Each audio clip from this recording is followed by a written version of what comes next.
ہر کسی کے لیے کھلی کتاب مت بنا کرو۔ کچھ لوگ پڑھنے کے بعد ردی میں پھینک دیتے ہیں۔ رسول اللہ صلی اللہ علیہ وآلہ وسلم نے ارشاد فرمایا، تم میں سب سے بہتر وہ شخص ہے جس کے اخلاق سب سے اچھے ہوں۔ اللہ تعالیٰ کے ڈر سے برائی چھوڑنے پر اجر۔ نبی کریم صلی اللہ علیہ وآلہ وسلم نے فرمایا، تو جس چیز کو بھی اللہ تعالیٰ کے ڈر کی وجہ سے چھوڑے گا، اللہ تعالیٰ تجھے اس سے بہتر عطا کرے گا۔ صلہ رحمی کرنے والا کون ہے؟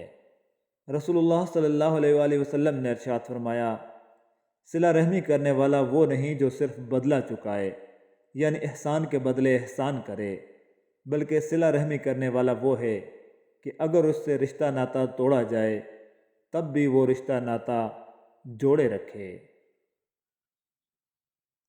نیک سلوک کرنا رزق میں فراخی کا ذریعہ بنتا ہے۔ نبی کریم صلی اللہ علیہ وآلہ وسلم نے ارشاد فرمایا، جو چاہتا ہو کہ اس کے رزق میں فراخی ہو اور اس کی عمر دراز ہو تو وہ صلہ رحمی کیا کرے۔ دینی امور میں معاون بیوی۔ رسول اللہ صلی اللہ علیہ وآلہ وسلم نے ارشاد فرمایا، بہترین مال یہ ہے کہ آدمی کے پاس اللہ کو یاد کرنے والی زبان ہو، شکر گزار دل ہو، اور اس کی بیوی ایسی مومنہ عورت ہو جو اس کے ایمان کو پختہ تر بنانے میں مددگار ہو۔ رسول اللہ صلی اللہ علیہ وآلہ وسلم نے ارشاد فرمایا، جب انسان مر جاتا ہے تو اس کے عمل کا سلسلہ بند ہو جاتا ہے سوائے تین چیزوں کے۔ ایک صدقہ جاریہ ہے، دوسرا ایسا علم ہے جس سے لوگ فائدہ اٹھائیں، اور تیسرا نیک و صالح اولاد ہے جو اس کے لیے دعا کرے۔ لوگوں پر شفقت و مہربانی کرنا۔ رسول اللہ صلی اللہ علیہ وآلہ وسلم نے ارشاد فرمایا، ترجمہ، رحم کرنے والوں پر رحمان رحم کرتا ہے۔ تم لوگ زمین والوں پر رحم کرو، تم پر آسمان والا رحم کرے گا۔ ایک شخص نے رسول اللہ صلی اللہ علیہ وآلہ وسلم سے پوچھا، اسلام کا کون سا طریقہ بہتر ہے؟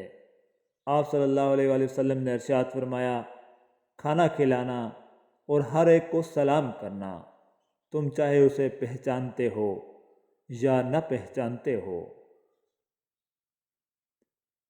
ہر چیز کا جوڑا جوڑا۔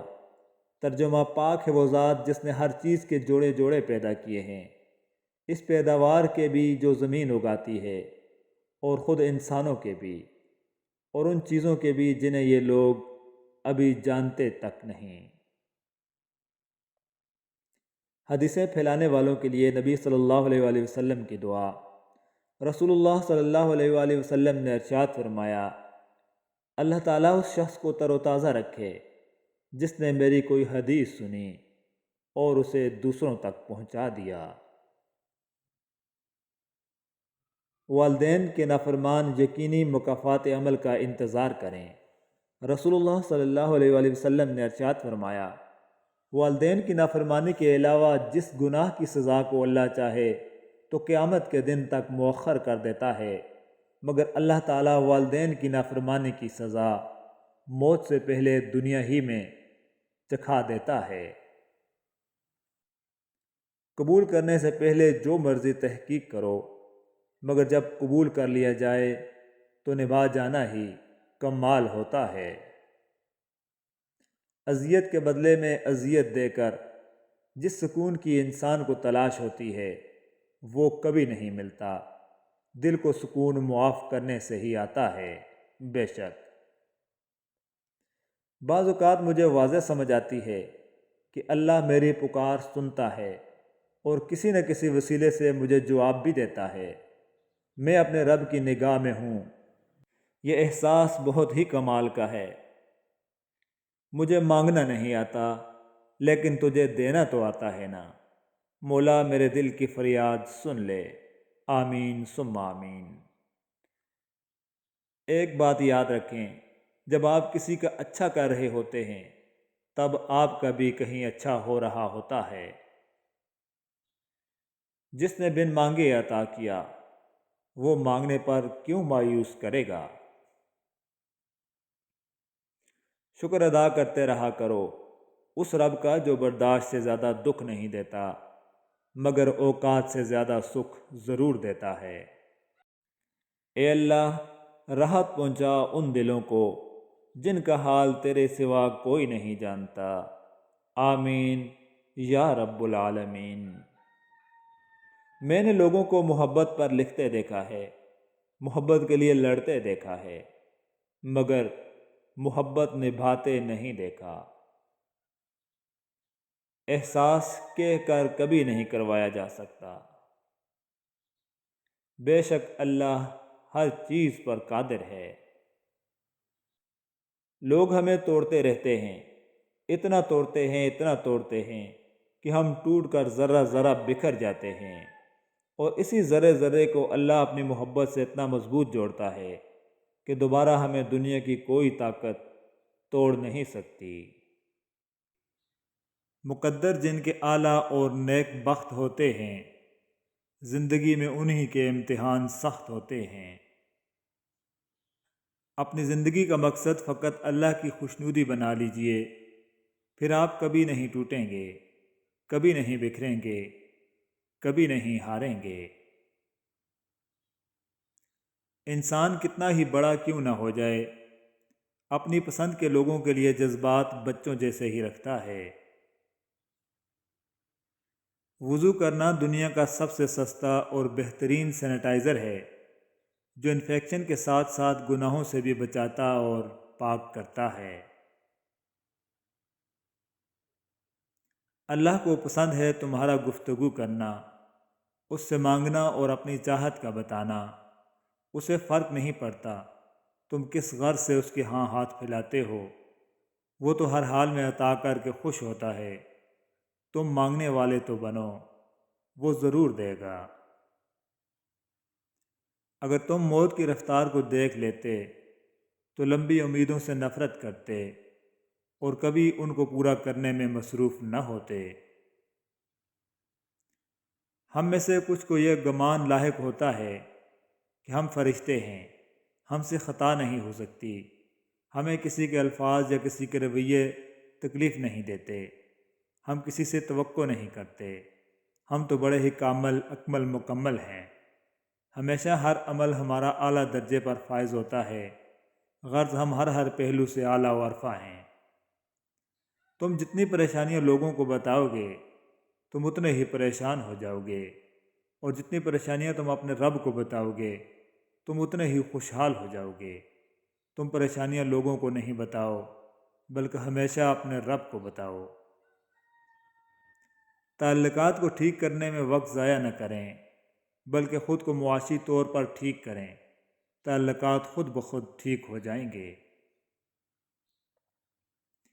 اس دنیا فانی سے جو منہ موڑ گیا ہے، برسوں کے جو رشتے تھے سبھی توڑ گیا ہے کھوج فرشتوں کو کہ کیا ساتھ ہے لایا، اور فکر عزیزوں کو ہے کیا چھوڑ گیا ہے۔